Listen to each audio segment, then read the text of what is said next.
అమెరికాలో ఈ ఏడాది నవంబర్ 5న అధ్యక్ష ఎన్నికలు జరగనున్నాయి.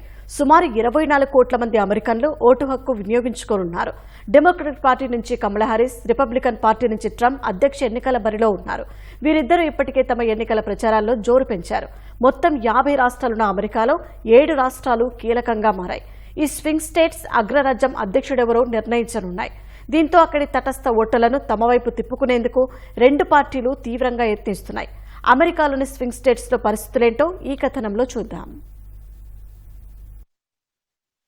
అమెరికా అధ్యక్ష ఎన్నికల బరి నుంచి ప్రస్తుత అధ్యక్షుడు జో బైడెన్ వైదొలగడం, కమలా హారిస్ పోటీలోకి రావడంతో అక్కడి ఎన్నికలు ఆసక్తిగా మారాయి. కమలా హారిస్ పై మాజీ అధ్యక్షుడు, రిపబ్లికన్ పార్టీ అధ్యక్ష అభ్యర్థి ట్రంప్ విమర్శలు గుప్పిస్తున్నారు. వాటికి దీటుగా జో బైడెన్, కమలా హారిస్ సైతం ట్రంప్ పై విమర్శనాస్త్రాలు సంధిస్తున్నారు. నవంబర్ 5న జరగనున్న అమెరికా అధ్యక్ష ఎన్నికల్లో గెలుపే లక్ష్యంగా రెండు పార్టీలు తమ ప్రచారంలో జోరును పెంచాయి. మొత్తం 50 రాష్ట్రాలున్న అమెరికాలో 7 రాష్ట్రాలు కీలకంగా మారాయి. స్వింగ్ స్టేట్స్ గా పిలిచే ఈ రాష్ట్రాలు అమెరికా అధ్యక్షుడు ఎవరనేది నిర్ణయిస్తాయి. అవే Arizona, Georgia, Michigan, Nevada, North Carolina, Pennsylvania, Wisconsin రాష్ట్రాలు. దీంతో అక్కడి తటస్థ ఓటర్లను ప్రసన్నం చేసుకునేందుకు రెండు పార్టీలు తీవ్రంగా ప్రయత్నిస్తున్నాయి.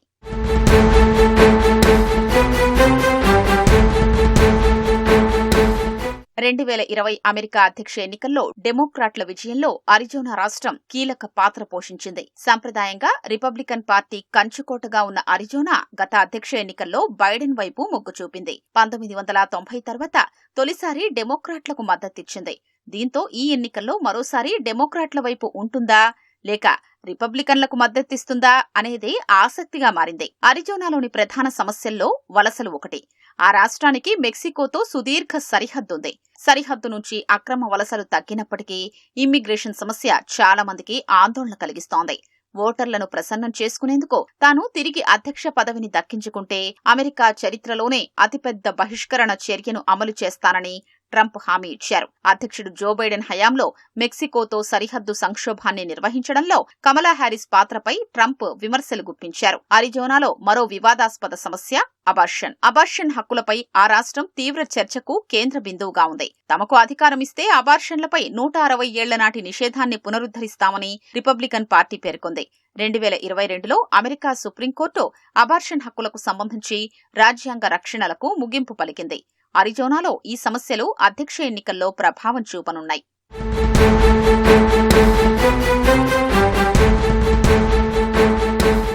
2024 అమెరికా అధ్యక్ష ఎన్నికల్లో నిర్ణయాత్మక పాత్ర పోషించగల మరొక రాష్ట్రం జార్జియా.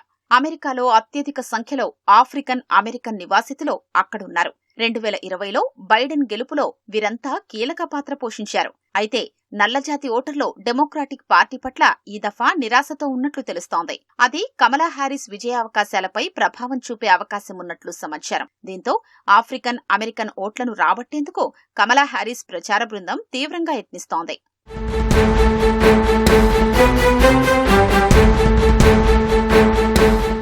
అమెరికా అధ్యక్ష ఎన్నికల్లో మరో కీలక రాష్ట్రం మిచిగాన్. గత 2 ఎన్నికల్లో అధ్యక్షుడిగా ఎన్నికైన వారి వైపే మిచిగాన్ ఓటర్లు మొగ్గు చూపారు. మిచిగాన్లో ఎక్కువగా అరబ్ అమెరికన్ జనాభా ఉంటుంది. గాజాతో యుద్ధంలో ఇజ్రాయెల్కు బైడెన్ మద్దతివ్వడంపై వారి నుంచి తీవ్ర వ్యతిరేకత వ్యక్తమవుతోంది. అమెరికా ఎన్నికల్లో కీలకమైన మిచిగాన్ ప్రాముఖ్యతను గ్రహించిన ట్రంప్ ఇజ్రాయెల్ గాజా వ్యవహారంపై ఇప్పటికే స్పందించారు. గాజాలో యుద్ధాన్ని ఆపారని ఇప్పటికే ఇజ్రాయెల్ను ట్రంప్ కోరారు. మిచిగాన్ ఓటర్లను ప్రసన్నం చేసుకునేందుకు రెండు పార్టీలు దృష్టి సారిస్తున్నాయి.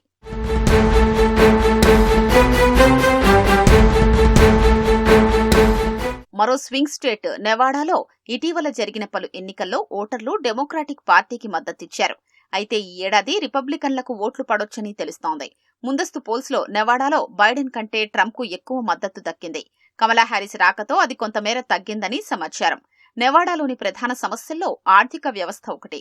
బైడెన్ ఆధ్వర్యంలో బలమైన జాతీయ ఆర్థిక వృద్ధి, ఉద్యోగ కల్పన ఉన్నప్పటికీ కోవిడ్ అనంతరం ఇతర రాష్ట్రాలతో పోలిస్తే నెవాడా వెనుకబడి ఉంది.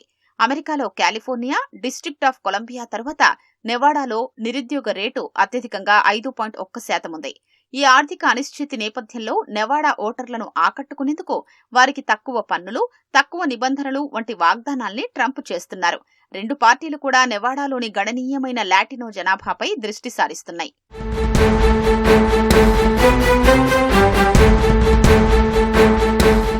అమెరికా అధ్యక్ష ఎన్నికల్లో మరో కీలక రాష్ట్రం నార్త్ కరోలినా. డెమోక్రటిక్ పార్టీ అధ్యక్ష అభ్యర్థిగా కమలా హ్యారిస్ బరిలోకి వచ్చినప్పటి నుంచి పోరు హోరాహోరీగా సాగేలా కనిపిస్తోంది. కొంతమంది విశ్లేషకులు ఈ రాష్ట్రాన్ని టాస్ అప్ గా అభివర్ణిస్తున్నారు. జూలైలో ట్రంప్పై హత్యాయత్నం జరిగిన తర్వాత ఆయన తొలిసారి నార్త్ కరోలినాలో బహిరంగ సభ నిర్వహించారంటే ఆ రాష్ట్రాన్ని ఎంత ప్రతిష్టాత్మకంగా తీసుకున్నారనేది స్పష్టంగా అర్థమవుతోంది. మరోవైపు డెమోక్రాట్లు కూడా నార్త్ కరోలినాలో పట్టు సాధించేందుకు తీవ్రంగా ప్రయత్నిస్తున్నారు.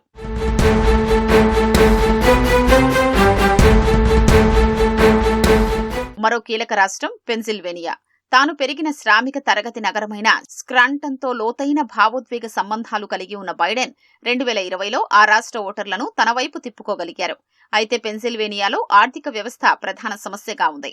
బైడెన్ పరిపాలనలో పెరిగిన ద్రవ్యోల్బణం క్రమంగా తగ్గినా జీవన వ్యయ ఒత్తిళ్లు ఓటర్లకు ముఖ్యమైన ఆందోళనగా ఉన్నాయి. పెన్సిల్వేనియన్లు పెరుగుతున్న కిరాణా ధరల ప్రభావాన్ని ఇతర రాష్ట్రాల నివాసితుల కంటే తీవ్రంగా అనుభవించారని market intelligence provider Data Assembly తెలిపింది. ఈ పరిస్థితుల్ని ఉపయోగించుకుని లబ్ధి పొందాలని ట్రంప్ యత్నిస్తున్నారు. దీంతో పెన్సిల్వేనియాలో ఓటర్లు ఈసారి ఎవరి వైపు మొగ్గు చూపుతారనేది ఆసక్తిగా మారింది.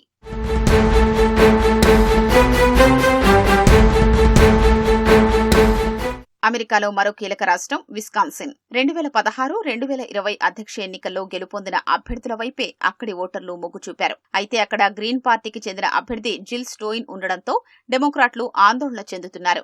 గ్రీన్ పార్టీ రాష్ట్ర ఎన్నికల చట్టాల్ని పాటించడం లేదని, స్టెయిన్ను ఎన్నికల నుంచి తొలగించారని ఫిర్యాదు దాఖలు చేసింది. మరోవైపు విస్కాన్సిన్లో గెలిస్తే అంతా గెలిచినట్టేనని ట్రంప్ వ్యాఖ్యానించారు. రిపబ్లికన్ పార్టీ జాతీయ సదస్సుని సైతం మిల్వాకీ పట్టణంలో నిర్వహించారు. కమలా హ్యారిస్ కూడా డెమోక్రటిక్ పార్టీ అధ్యక్ష అభ్యర్థిగా అధికారికంగా నామినేట్ అయిన తర్వాత మిల్వాకీలో ఎన్నికల ప్రచారం నిర్వహించారు. దీంతో విస్కాన్సిన్ ఫలితం అమెరికా అధ్యక్ష ఎన్నికల్లో కీలకం కానుంది.